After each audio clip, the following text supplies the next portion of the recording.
Hai. Assalamualaikum warahmatullahi wabarakatuh dan selamat sejahtera. Bertemu kembali dalam channel Cikgu untuk meneruskan pembelajaran pada hari ini. Baiklah, hari ini kita akan teruskan pembelajaran bagi mata pelajaran Bahasa Melayu tahun 4 bersama dengan Cikgu Asti. Hari ini kita akan sambung pembelajaran untuk tema yang ke-6 dan unit yang ke-18 iaitu inovasi untuk kita. Tajuk kita pula ialah pesanan sampai di rumah. Pesanan apa agaknya kan? Pastikan kamu kekal bersama dengan cikgu sehingga ke akhir pembelajaran. Jangan lupa kamu boleh rujuk buku teks pada halaman 1, 2, 3. Mari kita teruskan.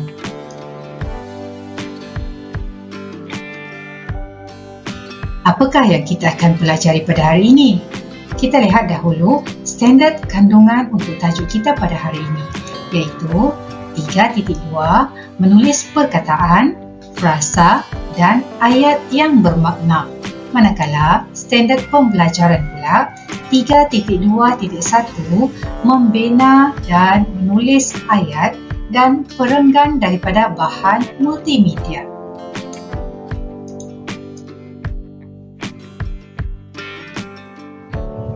Sekarang, kita lihat pula apakah objektif pembelajaran dan kriteria kejayaan pada hari ini. Objektif pembelajaran, pada akhir pengajaran dan pembelajaran, murid akan dapat membina dan menulis ayat serta perenggan berdasarkan gambar. Kriteria kejayaan pula, murid berjaya membina dan menulis ayat serta perenggan berdasarkan gambar dengan betul.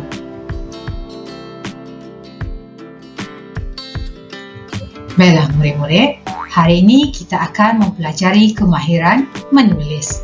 Ingatlah kita objektif yang cikgu beritahu tadi, semua murid akan dapat membina dan menulis ayat serta perenggan berdasarkan gambar. Maksudnya hari ini kita akan cuba untuk membina ayat, seterusnya menulis dalam bentuk perenggan berdasarkan gambar yang diberikan. Sekarang kita baca terlebih dahulu maklumat yang diberikan. Tajuk pelajaran kita ialah pesanan sampai di rumah. Zara dan kakaknya baru pulang dari sekolah. Mari kita lihat apakah yang akan berlaku seterusnya. Jika kamu perhatikan pada buku teks, diberikan 3 gambar yang menerangkan setiap situasi. Kita lihat dahulu gambar yang pertama. Dalam buku teks kamu telah diberikan beberapa contoh ayat tentang gambar. Mari kita baca bersama-sama. Ayat yang pertama, Zara menggunakan telefon pintar. Ayat yang kedua, Zara memesan nasi goreng dan minuman. Ayat yang ketiga, Zara menggunakan media sosial. Dan ayat yang keempat, Zara menerima makanan yang dipesan di hadapan rumahnya. Jelaskan murid-murid? Daripada 4 ayat ini sudah dapat menceritakan tentang gambar. Jadi, aktiviti selepas ini kita perlu menulis semula ayat ini dalam bentuk perenggan. Mari kita lihat. Baiklah, daripada ayat yang kita baca tadi, kita akan menulis semula dalam bentuk perenggan. Berikut merupakan contoh ayat dalam perenggan yang telah diberikan di dalam buku teks kamu. Mari kita baca. Zara menggunakan telefon pintar. Dia memesan nasi goreng dan minuman kegemarannya menggunakan media sosial. Tidak lama kemudian, Zara menerima makanan yang dipesan di hadapan rumahnya. Jika kamu dapat perhatikan, ayat-ayat tadi kita telah ubah suai sedikit bagi memurnikan petikan dan menjadikan ayat-ayat tadi lebih gramatis. Sekarang, kita lihat pula gambar yang kedua. Apakah yang kamu dapat perhatikan pada gambar tersebut? Mungkin ada di antara kamu yang pernah melihat situasi seperti ini di rumah masing-masing. Mari kita cuba bina ayat berdasarkan gambar. Perhatikan pada gambar.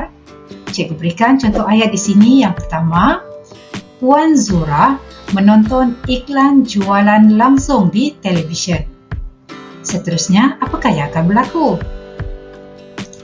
Ayat yang kedua, beliau memesan barangan menggunakan telefon bimbitnya. Betul kan murid-murid? Cuba kamu perhatikan pada gambar yang kedua. Apakah yang berlaku? Kita cuba bina ayat tentang gambar tersebut. Puan Zura sangat gembira setelah menerima barangan yang dipesannya dalam masa yang dijanjikan. Baik, daripada 3 ayat yang kita bina ini, mari kita tuliskan semula dalam bentuk perenggan. Sama seperti gambar yang pertama tadi, kita akan tuliskan semula ayat yang dibina ke dalam bentuk perenggan. Di sini cikgu akan berikan contoh ayat dalam perenggan yang telah dimurnikan. Mari baca bersama-sama dengan cikgu. Puan Zura menonton iklan jualan langsung di televisyen. Beliau tertarik akan iklan tersebut lalu memesan barangan menggunakan telefon bimbitnya. 3 hari kemudian, Puan Zura sangat gembira setelah menerima barangan yang dipesannya dalam masa yang dijanjikan. Di sini cikgu tambahkan ayat 3 hari kemudian kerana beranggapan barangan tersebut tidak akan dihantar pada hari yang sama. Jadi kita boleh andaikan proses penghantaran barangan tersebut mengambil masa 3 atau 4 hari. Boleh kita teruskan? Perhatikan gambar yang ketiga pula. Kelihatan seorang lelaki sedang membuat carian menggunakan komputer, bukan? Mari kita bina ayat yang sesuai tentang gambar ini. Kita namakan Encik Hasif lah ya. Ayat yang pertama, Encik Hasif melihat iklan jualan barangan elektronik melalui komputer di rumahnya. Mudah kan? Kalau boleh, kita cuba untuk membina ayat yang mudah sahaja tentang gambar. Ayat yang kedua yang cikgu dapat berikan di sini, beliau membeli mesin pencetak secara atas talian. Sekarang, cuba perhatikan gambar yang cikgu bulatkan di situ. Kita akan bina satu ayat tentang gambar tersebut. Contoh ayat yang cikgu dapat berikan, Encik Hasif sangat gembira setelah menerima barangan yang dipesannya dalam keadaan baik. Boleh murid-murid? Mari kita lihat paparan yang seterusnya. Sama seperti tadi juga, daripada ayat, kita akan tulis semula ke dalam bentuk perenggan. Di sini cikgu akan berikan satu lagi contoh ayat dalam perenggan yang telah dimurnikan. Encik Hasif melihat iklan jualan barangan elektronik melalui komputer di rumahnya. Beliau telah membeli mesin pencetak secara atas talian. Seminggu kemudian, Encik Hasif sangat gembira setelah menerima barangan yang dipesannya dalam keadaan baik. Mudah kan murid-murid? Maksudnya di sini kita perlu membina beberapa ayat mudah terlebih dahulu tentang gambar yang diberikan sebelum kita menulis semula ke dalam bentuk perenggan. Nampaknya kita telah sampai ke penghujung pembelajaran.